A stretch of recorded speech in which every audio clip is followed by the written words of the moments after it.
Hello friends, this is Christian Wiese. Today I wanted to encourage you to open God's present. I wanted to start perhaps with a story that I heard. I may even have seen the video, I don't remember anymore.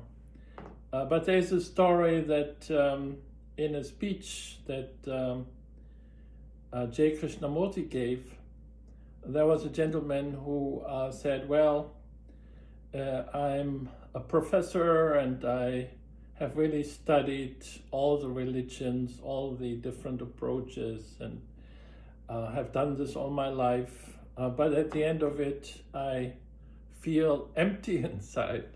Do you have any advice?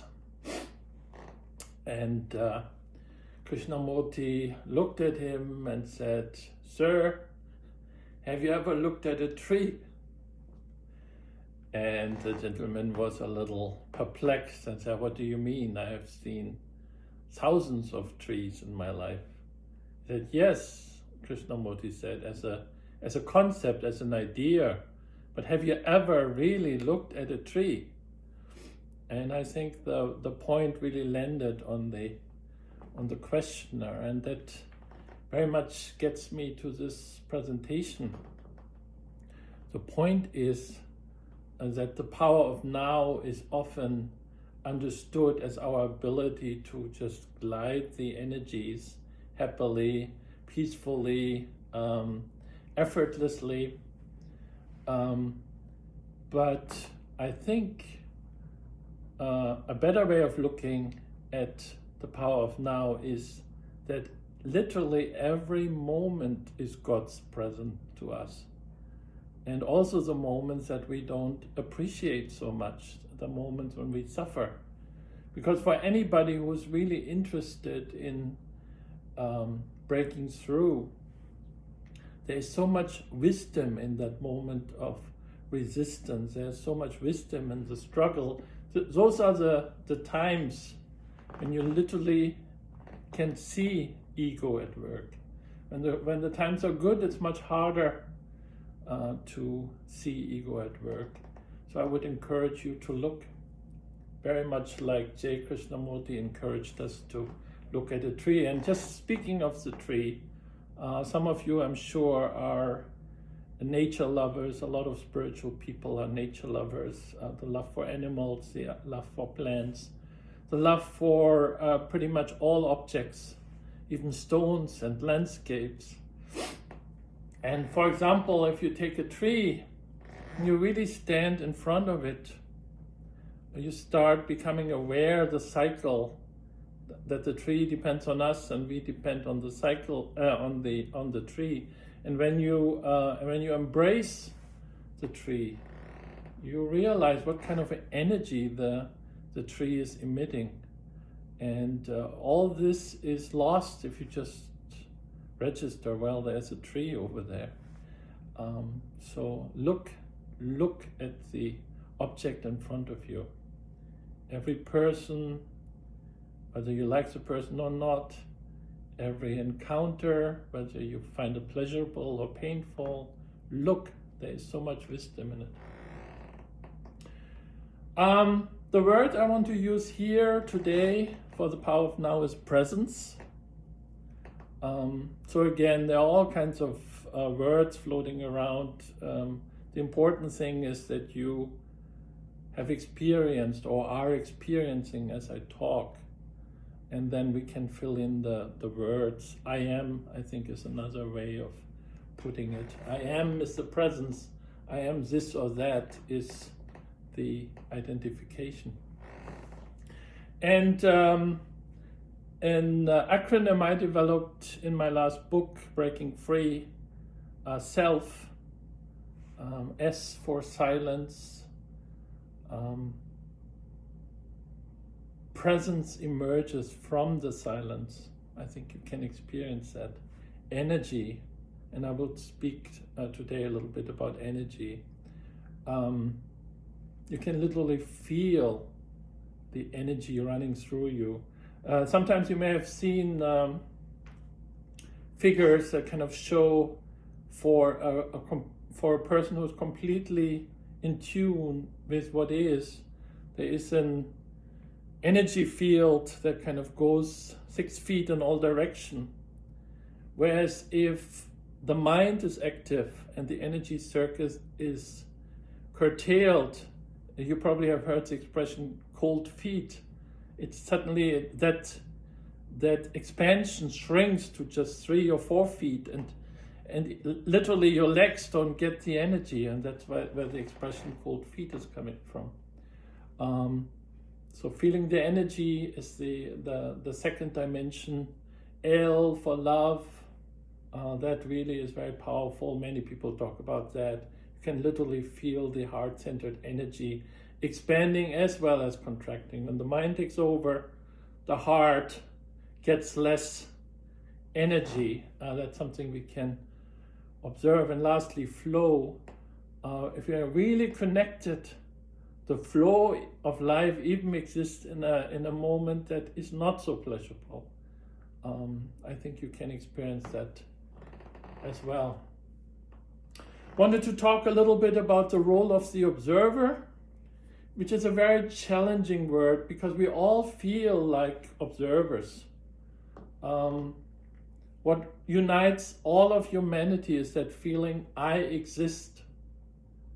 Now the I exist can be used in the ego dimension, or I exist can be used as presence.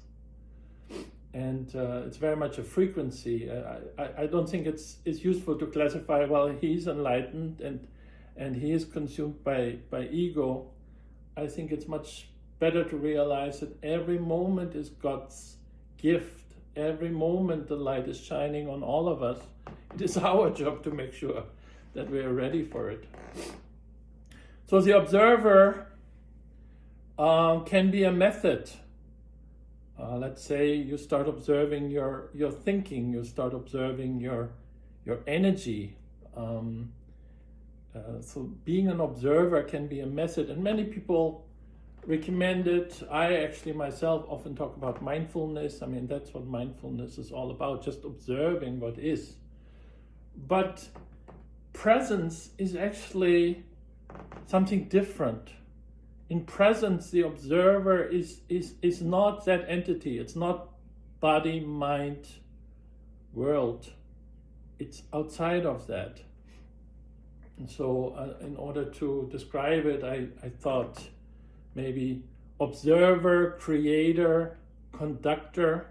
But just by showing up, even if we're not involved, we actually create. And we certainly conduct energy.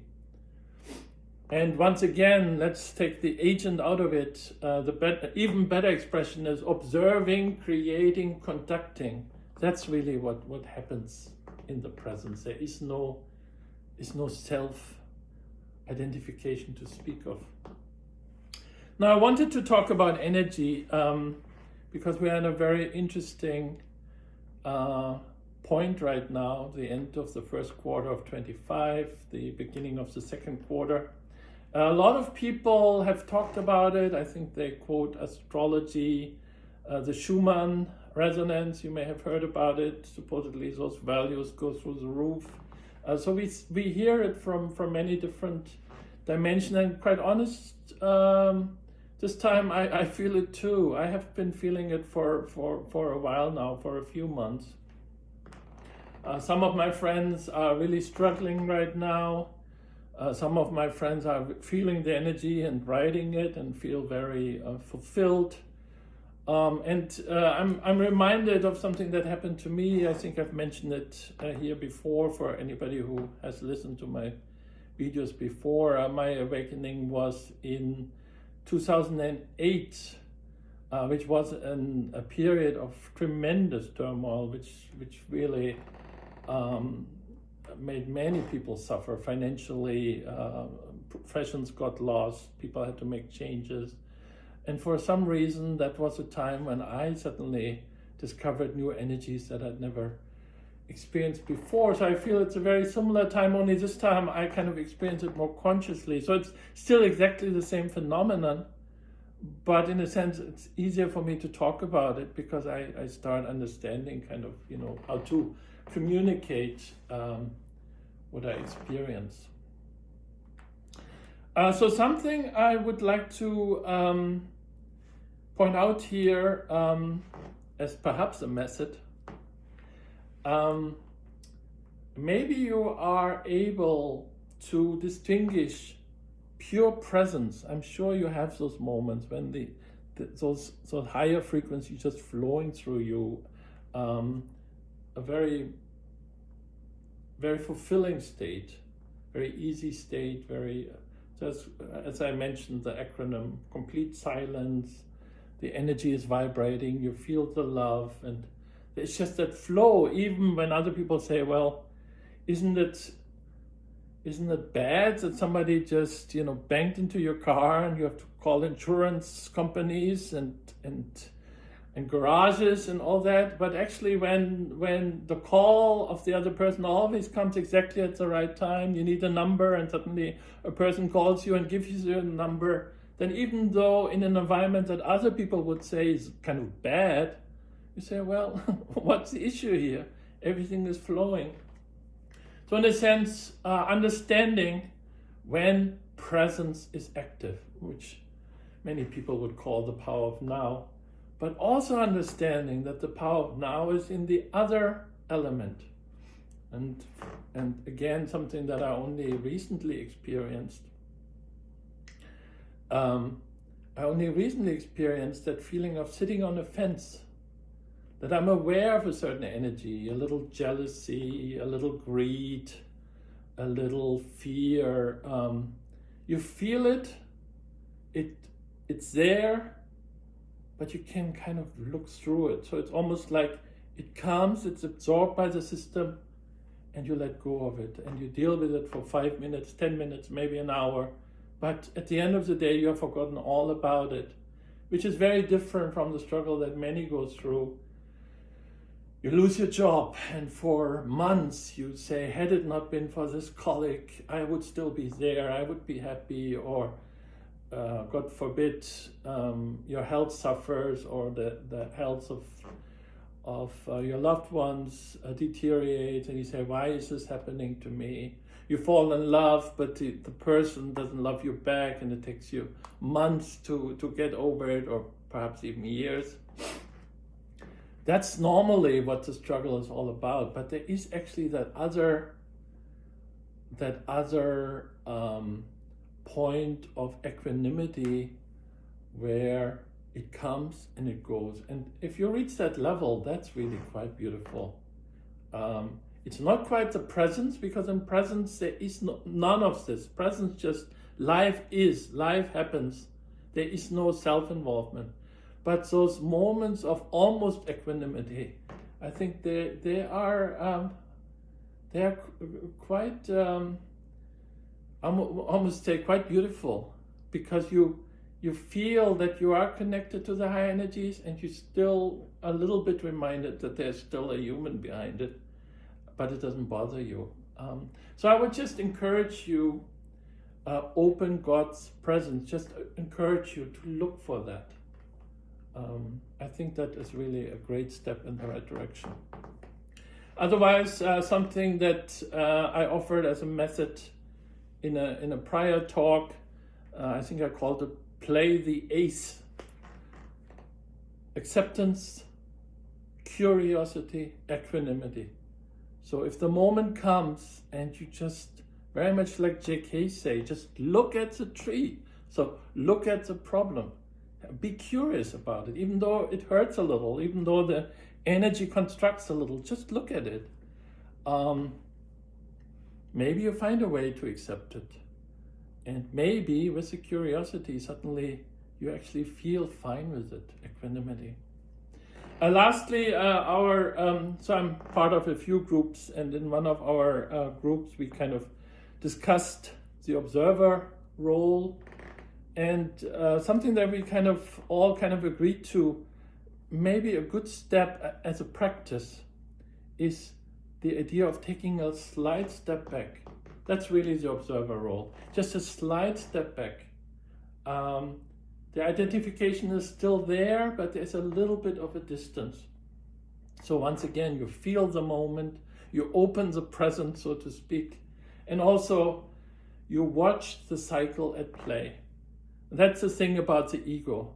When you really look, it's actually quite boring. It's almost like a defunct computer program. It just comes again and again and again. And if you just, with that little step back, start seeing the compulsive action, the repetition, it's always the same story again and again, then again the breakthrough might happen to you. So the main message of Open God's Presence is really, there are different circuits running.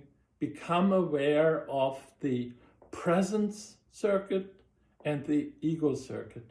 Start just recognizing what kind of system you operate. And once you do, with many of those mindfulness techniques that I mentioned, try to get your arms around it, and hopefully you're also very soon able to ride those very strong energies which are currently present.